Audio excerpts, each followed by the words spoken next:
Hoje o reverendo Mateus está ausente. No período da manhã ele esteve pregando lá na nossa congregação em Taguatinga. Agora, no final da tarde, ele está celebrando um casamento e é por esse motivo que o reverendo Mateus não está conosco hoje. E hoje nós vamos ouvir a pregação, a exposição da palavra de Deus por meio do licenciado Marcel Argolo.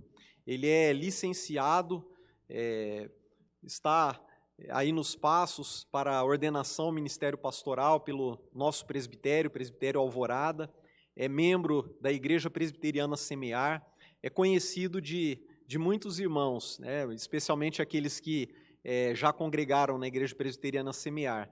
E apenas uma rápida explicação aqui para aqueles irmãos que vieram de outras denominações, que estão se achegando à nossa igreja.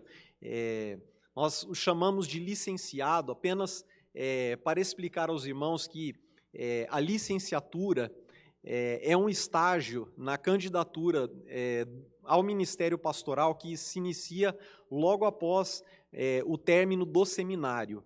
O candidato ao ministério pastoral passa os seus 5 anos, normalmente, no seminário, se preparando para o ministério pastoral, e logo após a conclusão dos seus estudos, o candidato é examinado pelo presbitério com relação à sua fé, com relação às suas convicções, à sua vida de piedade, e sendo aprovado, inicia então esse estágio que a Constituição da nossa igreja chama de licenciatura, que é um período de 1 a 3 anos, em regra, ordinariamente, em que agora aquele que já concluiu seus estudos teológicos no seminário, que é candidato, recebe uma autorização para pregar a palavra de Deus sob a supervisão de um tutor eclesiástico, no caso do licenciado Marcel, reverendo Emílio, e ele será observado durante esse período, que pode ser de 1 a 3 anos, para que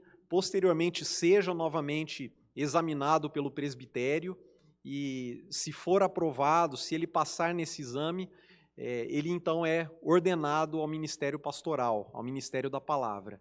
E é nessa condição que se encontra agora o nosso irmão, licenciado Marcel Argolo.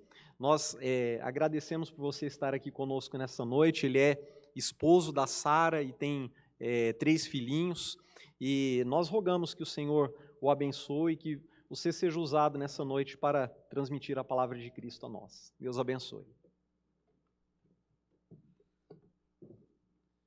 Irmãos, que alegria estar aqui com vocês, rever tanta gente querida, conhecer novas pessoas, e é sempre um prazer estar aqui com os irmãos.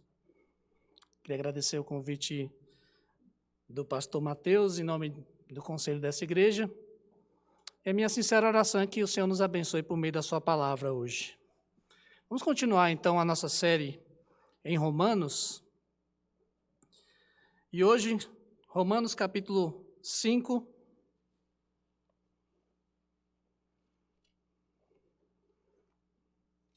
dos versos 6 a 11.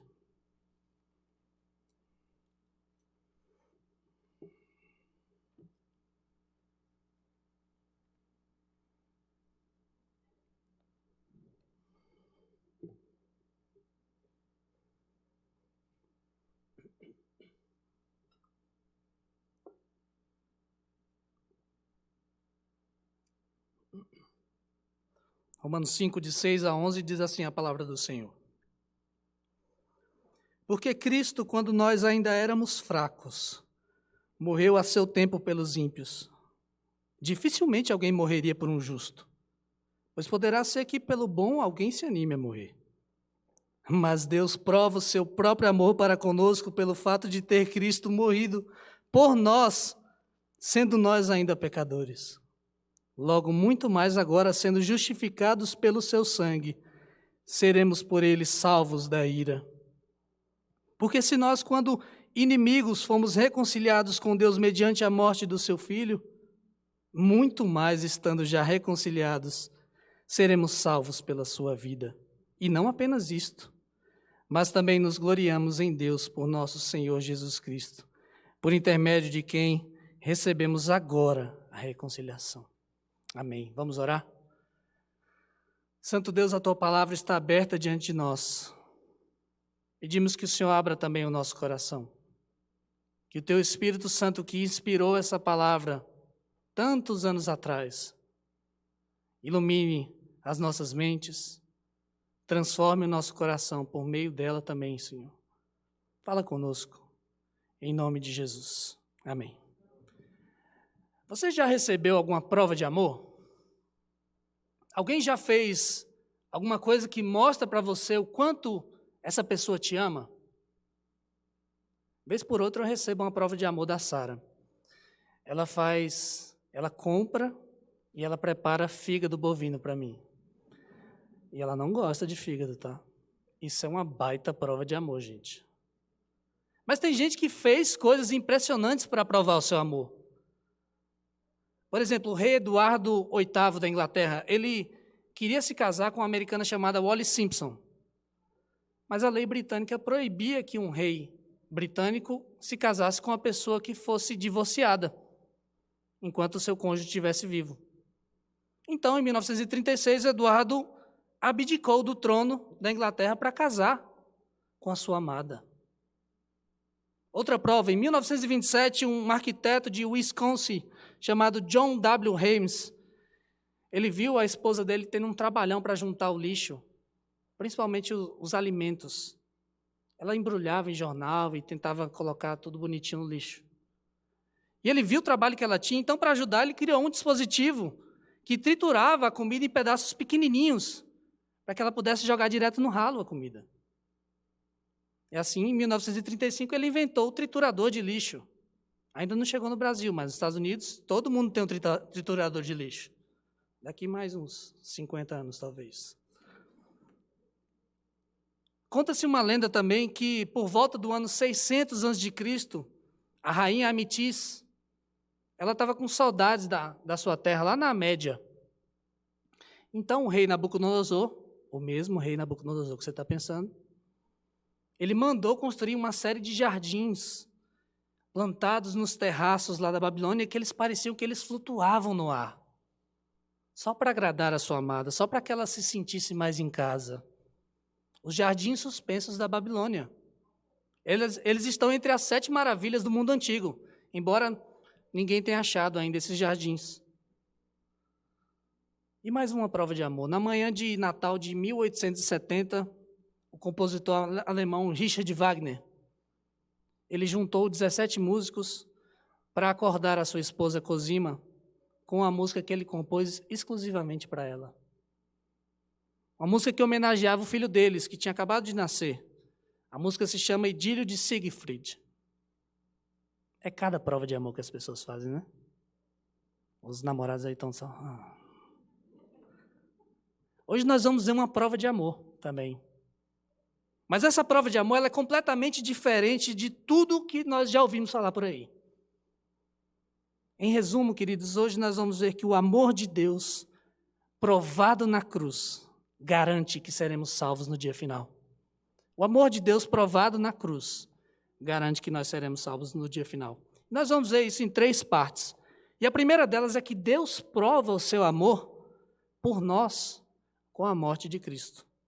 Deus prova o seu amor por nós com a morte de Cristo. Nós estamos estudando aqui a carta de Paulo aos Romanos, uma das mais impressionantes exposições do Evangelho de todos os tempos. E já de início nós aprendemos nessa carta que todos nós somos pecadores, indesculpáveis e merecedores da ira de Deus, da condenação eterna, da morte eterna. Independentemente se nós somos judeus ou se nós não somos judeus, nós merecemos isso por natureza. Nem as nossas obras, nem a nossa origem de nascimento, elas têm poder de nos reconciliar com Deus, é o que diz no início de Romanos. Mas há alguém que tem esse poder, é Jesus Cristo. E todo aquele que nele crê é justificado diante de Deus por causa do sacrifício de Cristo na cruz. E esses, diz a carta, são os verdadeiros filhos de Abraão, sejam judeus ou gentios. Além disso, quem é justificado por Cristo colhe benefícios disso já nessa vida aqui. Semana passada vocês viram que por sermos justificados mediante a fé em Cristo, nós temos paz com Deus. E nós temos também uma esperança, a esperança de uma glória eterna com Ele, mesmo em meio a tribulações nessa vida. Mas você para se perguntar, como é que a gente pode ter tanta esperança assim? Como é que a gente pode ter essa esperança que nós vamos ter mesmo a glória com Ele? Primeiro, nós podemos ter essa esperança porque nós podemos sentir o amor de Deus no nosso coração, por meio do Espírito Santo que foi derramado no nosso coração. É o que está no verso 5 desse texto. Mas também nós podemos ter esperança porque Ele prova claramente esse amor, como nós veremos hoje. Acompanhe comigo de novo o verso 6.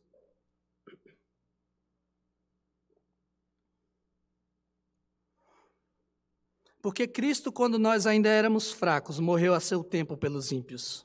Dificilmente alguém morreria por um justo, pois poderá ser que pelo bom alguém se anime a morrer. Mas Deus prova o seu próprio amor para conosco pelo fato de ter Cristo morrido por nós, sendo nós ainda pecadores. Paulo diz que a morte de Cristo em nosso favor é uma prova de amor de Deus. Mas veja que essa prova de amor é muito evidente. Olha como é que o apóstolo Paulo descreve a nossa situação quando Cristo nos amou. Primeiramente, nós éramos fracos. A ideia aqui é que nós éramos impotentes mesmo. Nós éramos incapazes de fazer o bem, nós éramos incapazes de buscar a Deus, de nos achegar a Deus. Nós não tínhamos nada de bom em nós não tínhamos nada de bom para oferecer para o Senhor. Mas não para por aí a descrição. Cristo morreu por nós também quando nós éramos ímpios. Ele morreu quando nós não tínhamos temor algum de Deus. Ele morreu por nós quando nós nem mesmo críamos nele. E na verdade, quando ele morreu por nós, diz aqui, nós ainda éramos pecadores. Claro, nós ainda somos pecadores. Mas o que Paulo está dizendo aqui é que Cristo morreu por nós quando nós éramos escravos do pecado. Nós nos deleitávamos no pecado. Nós, como porcos na lama, nós achávamos que aquilo era a vida. Nós achávamos que aquilo era a nossa satisfação. A gente estava caminhando a passos largos para o inferno, queridos. Foi essa a situação que a gente estava. Só que tem mais uma característica lá no verso 10 que eu não li. Nós éramos inimigos do Senhor. Inimigos. Nós odiávamos o Senhor, nós o desprezávamos, nós éramos rebeldes contra o Senhor. O nosso prazer era desobedecer de propósito mesmo a Deus. Fazer exatamente o contrário do que Ele mandava na sua palavra. Ninguém pode ser neutro, queridos, com relação ao Senhor. Jesus mesmo disse isso em Lucas 11, 23, ele diz, quem não é por mim, é contra mim. E nós lutávamos contra o Senhor. Essa era a nossa situação. E Paulo diz, dificilmente, muito raramente, alguém morreria por um justo. Porque talvez alguém tivesse coragem de morrer por alguém que fosse bom. É claro, ele está falando de alguém bom e justo aos nossos olhos, aos olhos humanos. Porque diante de Deus não há um justo sequer, como a gente viu em Romanos 3:10. Mas mesmo assim, alguém ter coragem de morrer por uma pessoa boa, gente, é algo difícil. Você morreria por alguém? Ei, marido, tem que pensar na esposa agora, hein? Se a sua resposta for sim, eu morreria por alguém. Ainda assim, isso seria numa situação extrema. Ainda assim, seria numa situação que, tudo bem, você vai morrer para que a pessoa não morra. Se a única forma de você salvar essa pessoa fosse morrer por ela, tudo bem, vai ter que ser assim. E mais, você tem que amar muito essa pessoa. Você não morreria por um estranho que você visse na rua. Você morreria pelo seu cônjuge, pelos seus filhos, pelos seus pais, se você se der bem, pelos seus irmãos. Então, é raro sim, dificilmente alguém vai morrer por uma pessoa que ama. Dificilmente isso vai acontecer com você. Mas eu te pergunto se essa pessoa fosse seu inimigo. Se essa pessoa te odiasse e falasse na sua cara o quanto ela te odeia. Se essa pessoa fizesse tudo o que ela pudesse para te desagradar, você morreria no lugar dela? Eu não morreria. Eu tenho certeza que você também não morreria. Mas Deus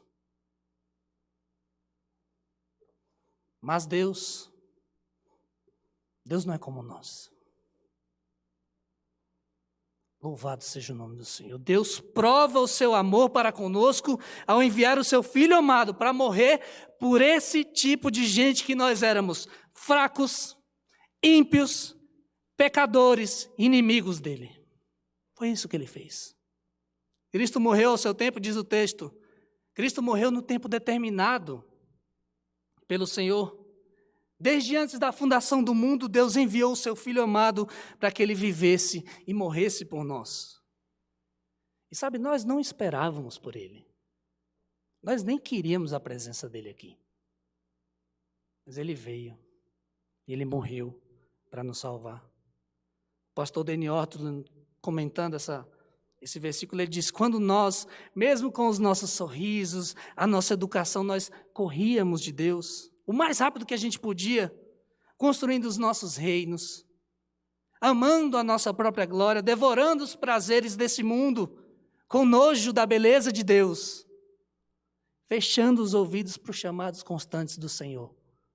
Ele continua a dizer: foi aí, no horror do vazio dessa existência revoltante, que o príncipe celestial se despediu dos seus anjos que o adoravam. Foi aí que ele se colocou nas mãos assassinas de rebeldes, numa estratégia divina planejada desde a eternidade, passada para purificar pecadores, lamacentos, e abraçá-los de coração, apesar da sua tentativa imunda de se libertar e de se limpar sozinhos. Foi isso que o Senhor fez por nós, queridos. Que prova de amor é essa? Que prova de amor? Ele morreu por nós e nós não merecíamos isso. Foi pura graça do Senhor. E a morte do Senhor Jesus em nosso lugar, ela não nos dá apenas uma sobrevida aqui, como seria o caso se nós morrêssemos por alguém.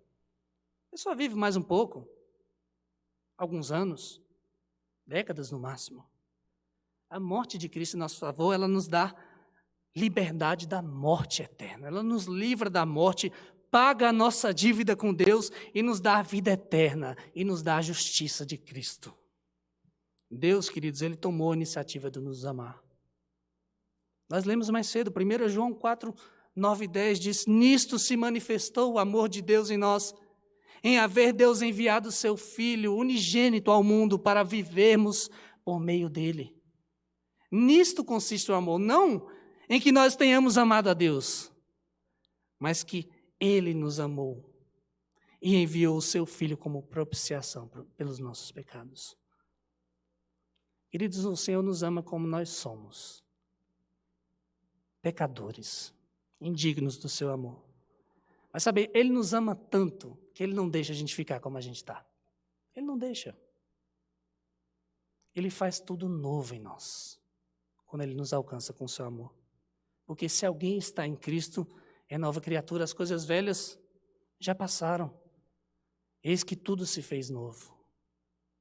E talvez, você que está aqui, você ainda seja inimigo de Jesus. Talvez você ache que pode viver sem Ele. Mas isso é uma ilusão da sua cabeça. E eu tenho uma oferta de paz para você. É paz com Deus. Vida de verdade em Jesus. Ouça a voz de Cristo hoje. Creia. Creia que Ele pagou na cruz por pecadores indignos como nós. Creia que Ele te amou sem mesmo você merecer isso. Venha como você está. De fraco, você vai ser feito forte nele. De ímpio, Ele vai fazer você santo como Ele. De escravo do pecado, Ele vai fazer você livre para viver para Ele. De inimigo, Ele vai te fazer amigo de Deus. E tem uma música que diz que não existe nada melhor do que ser amigo de Deus. Isso é a mais pura verdade. Não existe nada melhor. Mas talvez você que está aqui já seja amigo de Jesus. Mas você tem duvidado do amor dele. Você tem duvidado se ele te ama mesmo. Talvez tudo na sua vida esteja dando errado. Olha só, quando eu não cria, dava tudo certo na minha vida. Agora que eu creio, dá tudo errado. Talvez você esteja sofrendo muito nesses dias e está pensando, olha, eu acho que Deus se esqueceu de mim. Ou pelo menos eu fiz alguma coisa errada, porque Ele está apertando aqui comigo. Olhe para a cruz. Olhe para a cruz. Veja o amor que Ele prova diariamente por nós. É de propósito que o verbo tá no presente aí. Deus prova. Prova. Todos os dias. Deus prova o seu amor por nós, queridos, todos os dias, inclusive nos dias ruins. Inclusive nos dias ruins. Ele te ama mais do que qualquer pessoa do mundo seria capaz, querido. Ele prometeu estar com você todos os dias. Ele está fazendo você ficar cada vez mais parecido com Ele. Ele vai cuidar de você, mesmo que você sofra muito. Romanos 8,32, que ainda veremos, diz assim, aquele que não poupou o seu próprio filho, antes por todos nós o entregou. Porventura nos dará graciosamente com Ele todas as coisas? Deus prova o seu amor de maneira única para nós, queridos. Porque aquele que há de mais precioso para Ele, o seu Filho amado, se ofereceu para morrer no nosso lugar. Mesmo quando nós éramos pecadores indignos desse amor. E é esse amor, queridos, que nos dá confiança para o que nós veremos no nosso segundo ponto. A obra de amor de Cristo garante que nós seremos salvos. Vamos reler os versos 9 e 10?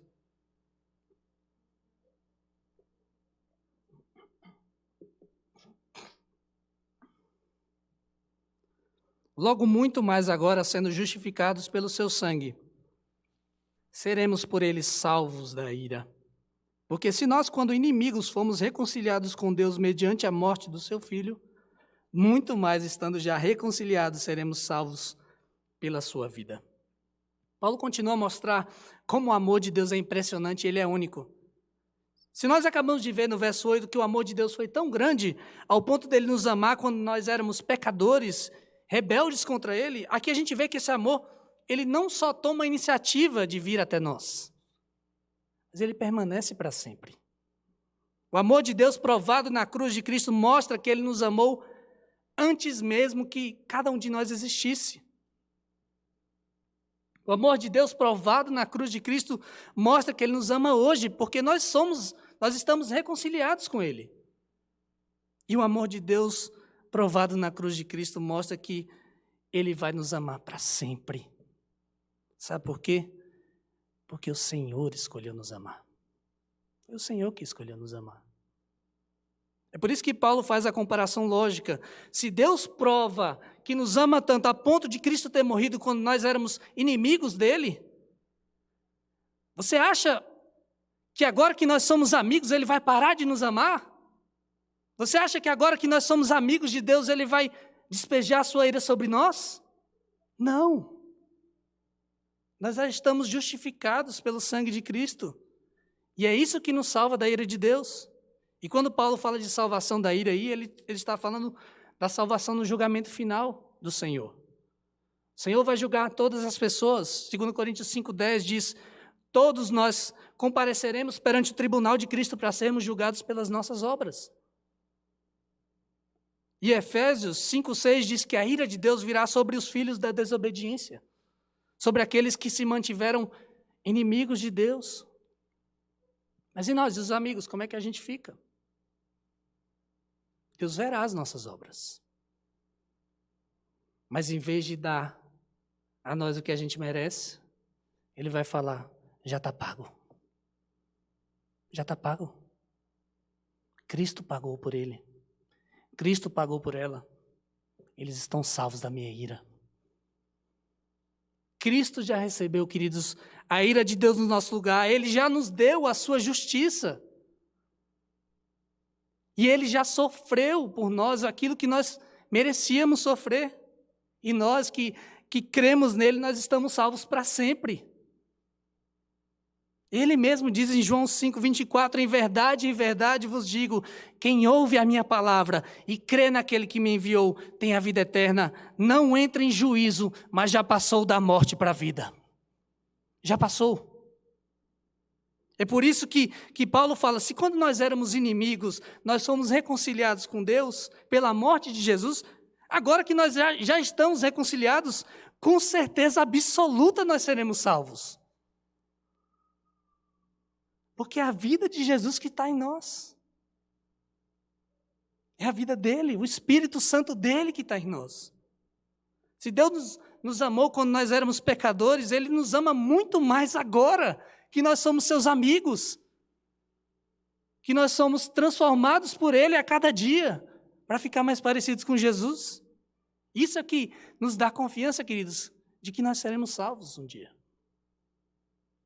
Como diz Filipenses 1,6, estou plenamente certo de que aquele que começou a boa obra em vós, há de completá-la até o dia de Cristo Jesus. É Ele que faz a obra, queridos. É Ele que vai completar essa obra. E o pastor Tim Keller, comentando essa passagem, ele diz que o Deus que nos trouxe a fé, nos manterá seguindo em frente em nossa fé. O Deus que abriu os céus para nós, garantirá que nós chegaremos lá. É Ele que faz isso. E tem um meme da internet. Jovens, eu sou cringe, tá? Mas eu fico por dentro dos memes. Demora 6 meses, mas eu fico. Para quem não sabe o que é cringe, como eu não sabia, é aquela pessoa que acha que ainda é jovem, mas ela não é mais jovem. Então ela só causa vergonha alheia nos jovens. Sou eu. Mas o meme é esse. Se não me quis assim, não vai me ter assim. Os jovens conhecem. Geralmente o que aparece com essa frase é uma foto de uma pessoa desprovida de beleza, que ao longo do tempo ela vai passando por uma transformação tão grande que ela fica linda. Fica uma pessoa irreconhecível. E o sentido é óbvio. Quando eu era feio, você não me queria, né? Agora que eu estou bonitão, você quer, mas não vai ter, não. E na nossa vida, queridos, aconteceu algo meio que parecido com isso. Nós éramos horríveis diante do Senhor. O nosso pecado, a nossa desobediência, a nossa incredulidade causavam repulsa no Senhor. Nós não tínhamos nada de bom para oferecer para Ele. Mas sabe, Ele nos amou mesmo assim. E aí está a diferença. Se você crê em Cristo hoje, foi porque o Senhor te quis assim. É por isso que o Senhor vai te amar para sempre e Ele vai te ter para sempre. Ele te quis quando você não valia nada.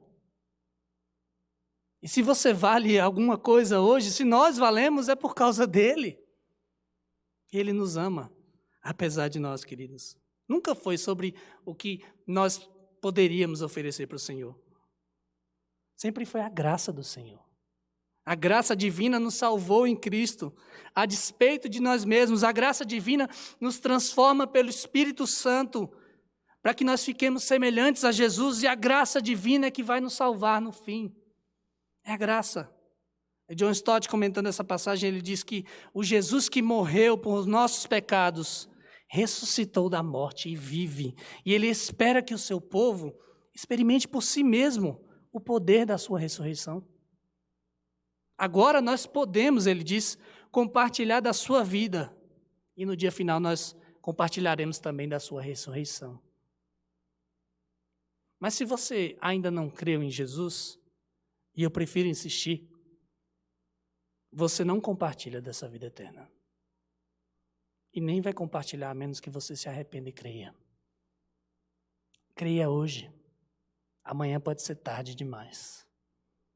Você não vai querer receber a ira eterna de Deus sobre você. Venha a Cristo. Ele vai te salvar, você vai receber uma nova vida, a vida eterna dele, e você vai ficar parecido com Jesus. Essa é a esperança. E para você que já é de Jesus, mas tem vacilado na fé, para você que anda frio e caindo no pecado, para você que tem dúvidas se você é salvo mesmo, sabe de onde vem esse incômodo que você está sentindo agora? É do Espírito Santo de Deus. Ele está te chamando, volte para Cristo. Volte. Arrependa-se, confesse o seu pecado, porque Ele é fiel e justo para nos perdoar os pecados e nos purificar de toda injustiça. Lembre-se do que Jesus falou em João 6,37, ele diz, todo aquele que o Pai me dá, esse virá a mim, e o que vem a mim, de modo nenhum lançarei fora. De modo nenhum lançarei fora. E o puritano John Bunyan, ele comentando esse versículo, ele diz que quando Jesus fala de modo nenhum, ele corta a garganta de todas as nossas justificativas. Mesmo que a nossa fé esteja misturada com incredulidade. Porque você diz para ele, mas, Senhor, eu sou um grande pecador. E ele diz para você, de modo nenhum lançarei fora. Mas eu sou um pecador de longa data. De modo nenhum lançarei fora. Mas eu sou um pecador de coração duro. De modo nenhum lançarei fora. Mas eu sou um pecador de coração desviado. Mas eu servi a Satanás por todos os dias da minha vida. De modo nenhum lançarei fora. Mas eu pequei contra a luz. De modo nenhum lançarei fora. Mas eu pequei contra a misericórdia de Deus sobre mim. De modo nenhum lançarei fora. Mas eu não tenho nada de bom para oferecer para o Senhor. E Ele vai falar, de modo nenhum lançarei fora. Se você crê em Jesus, você está salvo. Para sempre. E é aí que está a nossa glória. Como nós veremos no nosso terceiro ponto, a nossa glória está no nosso Senhor Jesus Cristo. Vamos reler o verso 11?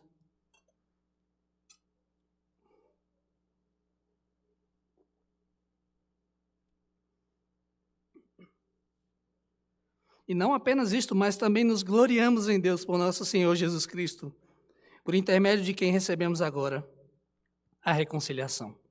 Depois de falar da grandeza do amor de Deus que nos reconciliou pela morte de Cristo quando nós éramos seus inimigos, e o amor que garante que nós seremos salvos no fim, a conclusão não pode ser outra, queridos, senão dar glórias àquele que nos salvou. É por isso que Paulo diz, nós nos gloriamos em Deus por meio de Jesus Cristo, porque foi por meio dele mesmo que nós recebemos agora, a reconciliação. É interessante que Paulo, ele tinha condenado que os judeus diziam que se gloriavam em Deus, lá no capítulo 2, versículo 17. Mas agora ele está se contradizendo então? Falando que a gente se gloria em Deus? Não. Porque quando os judeus diziam que se gloriavam em Deus, na verdade eles se gloriavam de si mesmos. Porque eles diziam, nós somos os escolhidos de Deus. Nós temos a lei. Nós somos os filhos de Abraão. Somos nós. Que Deus não nos escolheria. E esse se gloriar aqui é diferente. Se gloriar em Deus. É dar glórias a Ele. É exultar nele. É se alegrar porque Ele nos reconciliou em Cristo. É dizer, olha, nós somos pecadores miseráveis mesmo, mas Ele é um Deus tão misericordioso, tão amoroso, que Ele nos salvou mesmo assim. A nossa glória não está em nós mesmos, a nossa glória está em Cristo. É Ele que nos dá reconciliação com Cristo hoje, com Deus hoje.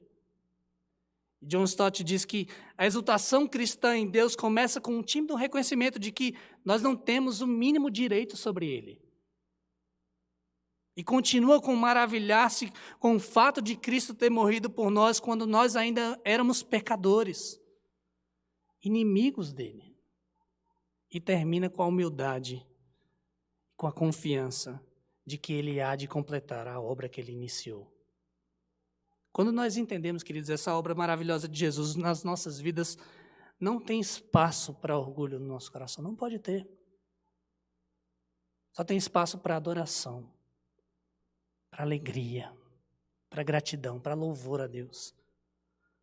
Por causa de Jesus, queridos, se cumpriram as palavras do profeta Sofonias, no capítulo 3, versos 14, 15 e 17, que nós lemos mais cedo, quando ele diz: canta, ó filha de Sião, rejubila, ó Israel, regozija-te de todo o teu coração, exulta, ó filha de Jerusalém, o Senhor afastou de ti as sentenças que eram contra ti. O Senhor lançou fora o teu inimigo, o rei de Israel. O Senhor está no meio de ti, tu já não verás mal algum. O Senhor teu Deus está no meio de ti, poderoso para salvar-te. Ele se deleitará em ti com alegria, renovar-te-á no seu amor, se alegrará em ti com júbilo. Deus se deleita em nós, queridos.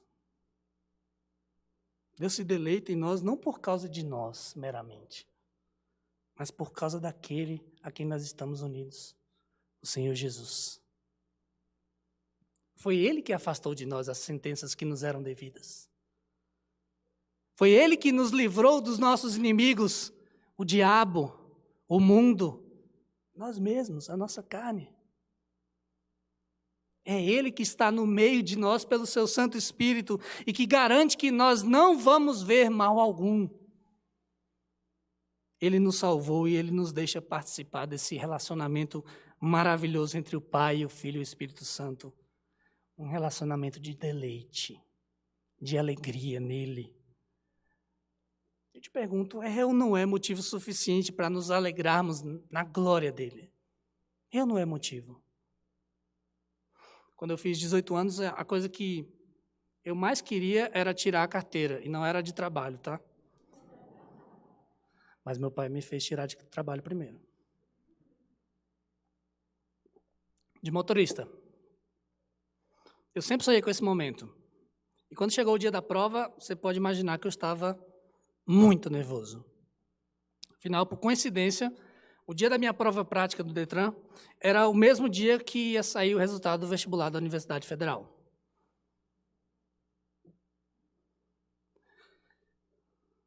E eu estava com expectativa boa com relação ao vestibular, acreditem.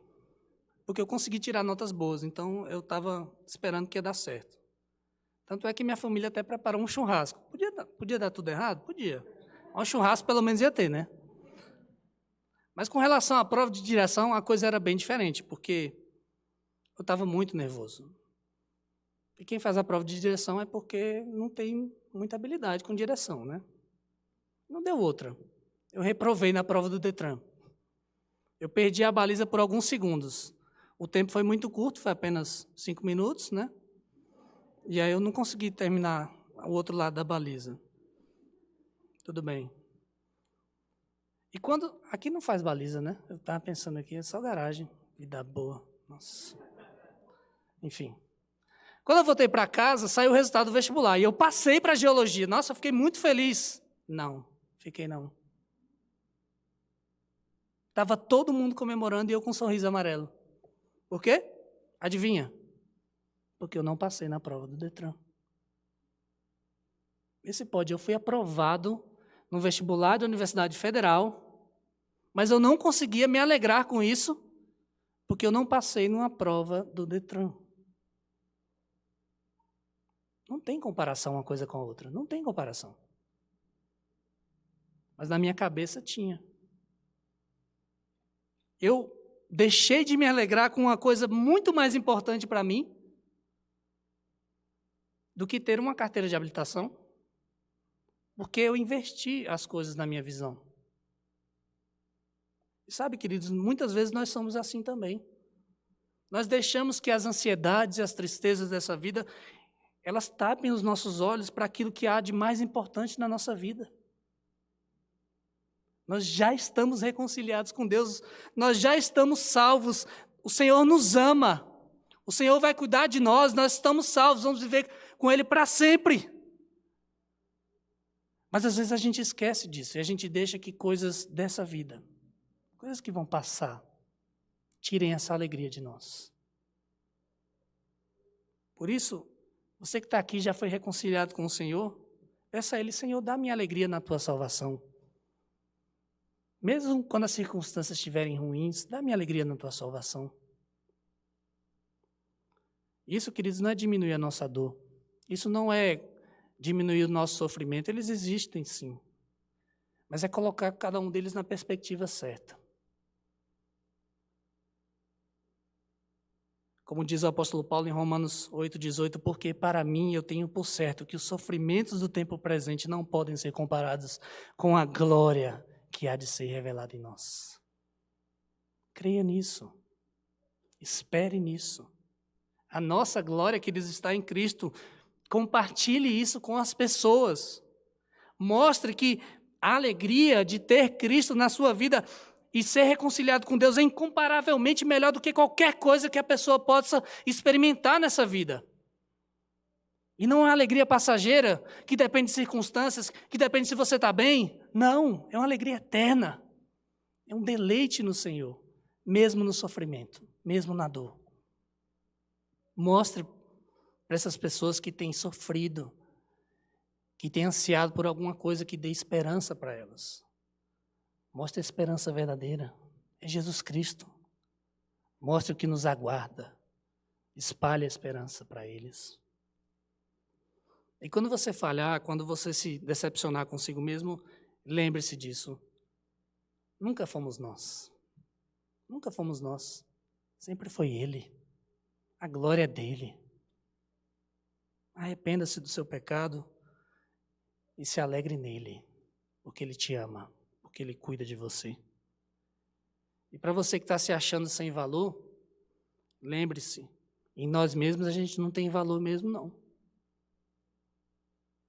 Mas em Cristo nós temos valor incomparável.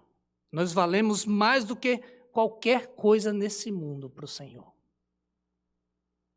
Por isso que a glória é dele, queridos. A glória é toda dele. Porque dele, por meio dele, para ele são todas as coisas. A ele pôs a glória eternamente. Amém. Hoje, queridos, o Senhor nos relembrou onde está a nossa esperança. E graças a Deus ela não está em nós. Mas ela está no nosso Senhor Jesus Cristo. Quando nós éramos fracos, ímpios, pecadores e inimigos dele, Ele enviou o seu Filho ao mundo. Cristo veio ao mundo para morrer por nós. Antes mesmo que nós o conhecêssemos, Ele já sabia o nosso nome. Desde a eternidade, Ele disse ao Pai e ao Espírito, eu vou morrer por eles. Porque foi cada um deles que a gente escolheu juntos. E por causa desse amor maravilhoso, o Filho amado recebeu a ira de Deus no nosso lugar. Quando nós éramos seus inimigos. Pagou a nossa dívida com Deus e nos transformou de inimigos em filhos de Deus, amados do Senhor. Sabe o que é melhor? No terceiro dia Ele ressuscitou. E por causa da sua vida e do seu amor, nós podemos nos gloriar hoje nele. Podemos nos gloriar na certeza de que Ele vai nos salvar no fim, apesar de nós. E eu te pergunto, você já recebeu alguma prova de amor? Se você está em Cristo, você recebeu a maior prova de amor de todas. Por que abdicar do trono da Inglaterra, inventar um triturador de lixo, construir jardins suspensos ou compor uma música para sua amada? São provas de amor, sim, impressionantes. Mas a maior prova de amor mesmo foi, é e sempre será o que Jesus Cristo fez por nós, a sua noiva amada. O Rei dos Reis, Ele deixou a sua coroa celestial por um tempo para viver plenamente, perfeitamente por nós e nos conquistar com o seu sangue na cruz. Ele triunfou sobre a morte, jogando os nossos pecados no ralo do esquecimento. Ele preparou para nós não um jardim suspenso, mas uma cidade inteira, Jerusalém Celestial, que vai descer dos céus, com a árvore da vida no meio.